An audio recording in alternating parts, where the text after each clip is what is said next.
আর বন্ধুরা, আমার tasty cooking চ্যানেলে আপনাদের সবাইকে স্বাগত।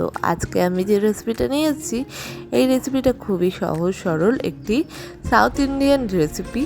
এই রেসিপির যে গ্রেভিটা আছে, এটা যে কোনো ধরনের মাছ কিংবা মাংস সবের সাথেই যায়।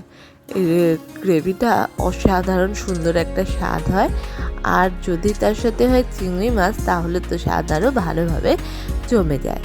তো আজকে সেরকমই একটু রেসিপি নিয়ে চলে এসেছি, সেটা হলো দক্ষিণ ভারতীয় স্টাইল চিংড়ি কারি।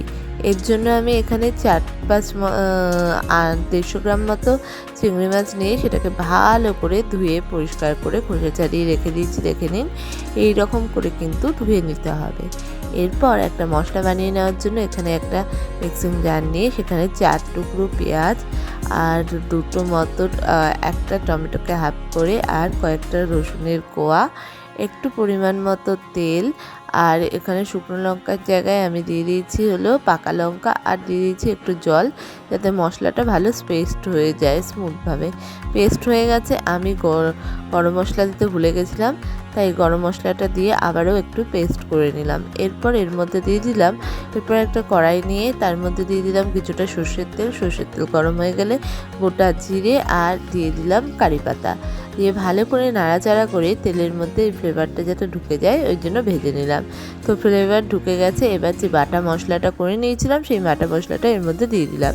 এই বাটা মশলার মধ্যে পাকা লঙ্কার জায়গায় শুকনো লঙ্কা দিতে পারেন, আমি অ্যাভয়েড করি তাই দিয়ে নিই। এবার ওটাকে ভালো করে মিশিয়ে নিয়ে ওর মধ্যে দিয়ে দিলাম পরিমাণ মতো নুন আর পরিমাণ মতো চিনি দিয়ে ভালো করে আবারও নাড়িয়ে চাড়িয়ে মিশিয়ে নিচ্ছি, যাতে নুন চিনির পরিমাণটা এর মধ্যে ভালোভাবে ঢুকে যায়। এটা যখন হয়ে আসলো তখন গুঁড়ো মশলা দিয়ে দিলাম। প্রথমেই দিয়ে দিলাম ধনে গুঁড়ো বেশ কিছুটা পরিমাণে, তারপর দিয়ে দিলাম একটুখানি হলুদের গুঁড়ো। এইখানে বেশি মশলা লাগে না, এটা খুবই সিম্পল আর খুব সহজভাবেই হয়ে যায়। কথা বলতে বলতে এটাকে আবারও ভালো করে নাড়িয়ে চাড়িয়ে কষিয়ে নিলাম। এরপর এর মধ্যে দিয়ে দিলাম চিংড়ি মাছগুলো, যেগুলো ধুয়ে পরিষ্কার করে রেখেছি। এরপর এই চিংড়ি মাছটাকে দিয়ে এই মশলাটার সাথে ভালো করে হালতো হাতে মিক্সড করে নিচ্ছি, যাতে মশলার ভাবটা চিংড়ি মাছের মধ্যে ঢুকে যায়। এরপর এর মধ্যে দিয়ে দিলাম হাফ বাটি মতো কোকোনাট মিল্ক।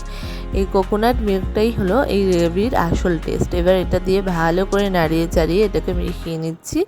এবার আমি কিছুক্ষণের জন্য এটাকে ফুটতে দিচ্ছি। দেখুন, এটা ফুটছে ঠিক এইভাবে করে, অনেকটাই ফুটে এসছে। এবার আমি এটা একটু গাঢ় হয়ে গেলে নামিয়ে নিচ্ছি। তো এটা গাঢ় হয়ে গেছে, রেসিপিও আমার তৈরি হয়ে গেছে। এবার আমি এটাকে সার্ভ করে নিচ্ছি। তো তৈরি হয়ে গেছে দক্ষিণ ভারতীয় স্টাইল চিংড়ি কারি রেসিপি। এবার আমি টেস্ট করে দেখবো এটা ঠিক কেমন হয়েছে।